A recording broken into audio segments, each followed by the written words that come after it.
Hey everyone, it's Circuit 6 back with episode 2 of Elite Dangerous. Last episode we covered the basics of flying and how to jump from place to place and how to dock as well. In this episode we're going to cover the basics of trading as well as how to use the galaxy map. Now when it comes to trading in Elite Dangerous, it's much like anything else.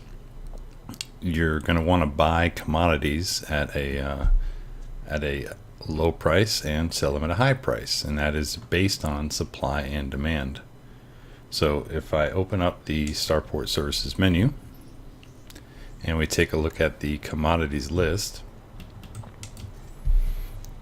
you'll see that we have different categories off to the left hand side. We've got under goods, we've got chemicals, consumer items, drugs, foods, machinery, medicines, quite a bit of stuff. Off to the right hand side, we'll see that we have supply, followed by demand, and then the value of the sell and buy.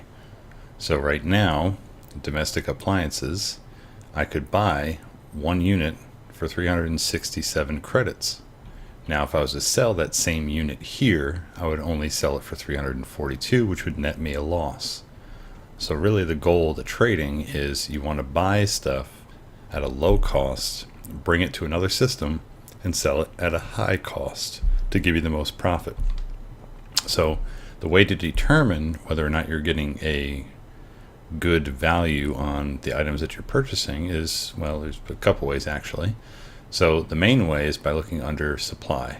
So if there's a high supply for an item such as clothing listed here, this says that it's currently in high supply, which means I can buy one unit for 129 credits. The galactic average for this item is 218 credits. So on average, I could probably make, what's that, 88 credits, 89 credits per unit I buy of clothing. On average, it just depends on where I sell it. So this particular location has a high supply of clothing. I may go somewhere else and the supply may not even exist, but there may be a demand for it. So if I had, say, a lot of fruits and vegetables when I arrived at the station here, they have a medium demand for it, so I could sell them for 306, even though the average is only 230. So we're going to go ahead and do a transaction. We're going to go somewhere else and sell them for a profit, and I'll show you how to figure out what to buy and where to go. So I'm going to look at the high value items. So currently we have clothing, which is a high supply. We have food cartridges, which is also in high supply. We have basic medicines, and we've got bio waste and scrap. So, well, we also have mineral extractors, and crop harvesters are medium. So really there's not really a whole lot to pick from here, but for the value and the demand, I'm going to take a look at the mineral extractors. So currently they are in high supply. They're 334 credits each, and the average is 495, which would net you about 160 credits per unit. So before I buy these, I'm going to take a look to see how far I have to go to sell those and where to go. So this is where the galaxy map comes into play. So mineral extractors under machinery, it's important to take note of that. So let's go over and take a look at our galaxy map. Now when you come in here, it's going to show you all the different locations that you can jump to from your current location. So I'm in a relatively large ship. It's actually the ship with the highest jump range in this part of the game right now, so I have a lot of places I can go. So just a quick overview. Tillian is my current location, and the places I can jump to are marked by a solid line. So I can go from Tillian to LHS 417 without a problem. The dotted lines show basically like connections. They're places I can get to, but I have to jump to another location before I can get there. Now, yes, I can get to LHS 417 directly, but the dotted line also says if I go to LP 275.68, I can jump from there to LHS 417 as well. Now this is assuming that if I click on my navigation tab, I'm not carrying any cargo. So as you see, it says cargo mass 0 tons. These are all the places I can go. So this is saying with my cargo hold empty, where I can basically jump to. But as I start filling up my cargo hold, you will start seeing, well, there we go, a bunch of the routes disappear. So once I get my cargo completely full, now I've got a lot less routes that I can choose from. So keep that in mind, that your routes may not exist when you have full cargo.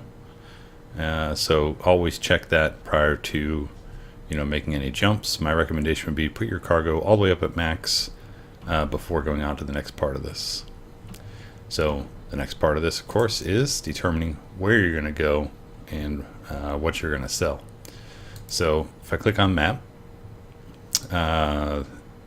we can check the trade routes for each type of item that we want to sell, or buy for that matter. Alright, so we were looking at mineral extractors as having a high supply here. So under the show trade routes, as long as I have that selected, I'm going to select machinery, and I'm going to select mineral extractors. Now this shows the trade routes from my current location, and actually everywhere else on the map, where the trade routes are. So basically saying one place has a supply and another place has demand, and you can tell which place is which based on which direction the route is flowing. So from here I can see that I can go from Tillian to Curies, and I can buy the mineral extractors here and sell them for a profit in Curies. Likewise in other locations of the system. So I can sell them here and go to, buy them here and then go to CM Draco and sell them there as well. But we need to keep in mind that we may not be able to get to some of these locations with a full cargo bay. So right now I've got that solid straight line going to Curies from Tillian, so I know I can make it there. But it's important, if I go to my navigation tab, to make sure that I have my cargo mass set to maximum. With it on maximum, I can make it to Curies, so with a full cargo bay, we should have no problem. However, I cannot go from Tillian to anywhere else right now. Well, can I go there? Oh, can't go anywhere else directly except for Curies. So that's what we're going to do for now. So let's go ahead and go to our starport services. We'll go to our commodities market and we'll buy a bunch.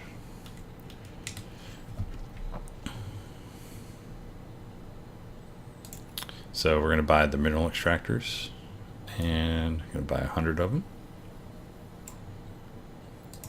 I'm in the Laken 6, which has 100 units of cargo space, and it also has the largest jump range. I think I said that earlier as well.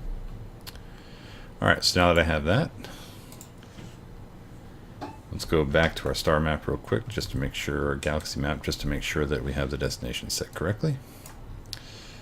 Alright, so we are there. We're going to go to Curies. So I'm going to go ahead and click Curies, and let's get out of here.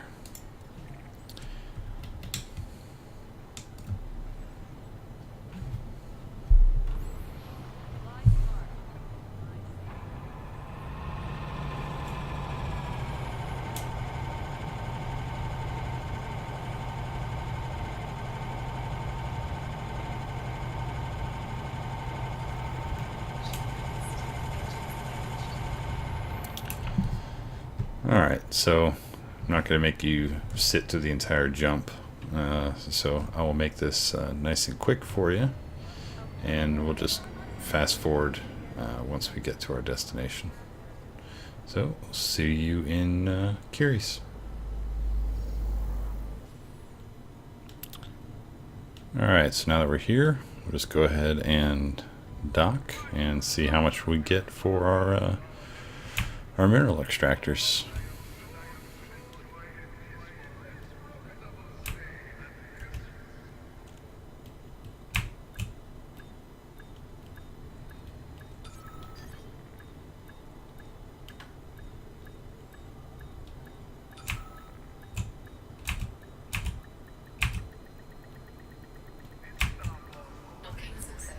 Alright, so we'll go into our starport services again and hope that there's a high demand for them. But typically on a single jump, it's normally only a low demand when you buy high. Alright, so let's go to our commodities market and take a look. Now if you look where it says under the column cargo, just scroll, there we go, there's 100. And the demand here is low, and we bought where the supply was high. So we can sell them for 532 credits each, where typically they only sell for an average of 495. So since there's a low demand here, we're making a little bit more profit. So I'm making 198 profit per item. So that gives us a grand total of 19,800 credits for that one trip. So that was a relatively low cost item.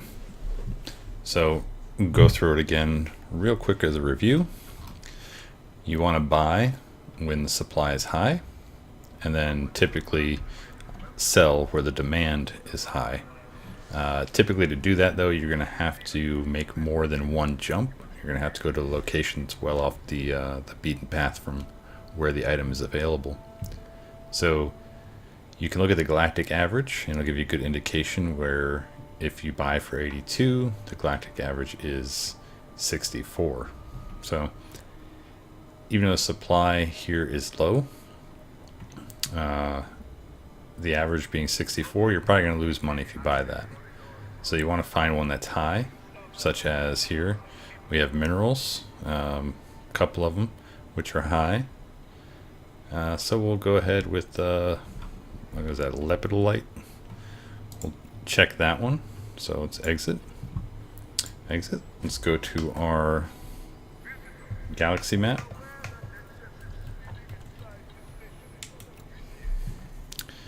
We'll go to our view, go to minerals, select that mineral, and turn that trade route on, turn off everything else. And here there's only one place that can go to directly from this location, and that is to LHS 2887. Now if I click on navigation and start bringing my tonnage up, I can make a direct jump there with a full cargo bay. So that's my next move. So I hope this was a little informative. Next time, on the next episode, we'll go over some of the add-ons for Elite Dangerous, including voice attack, which allows you to give verbal commands to help control your ship, so you don't have to rely so heavily on the keyboard. So that's about all we got for now. I'll see you in the next episode.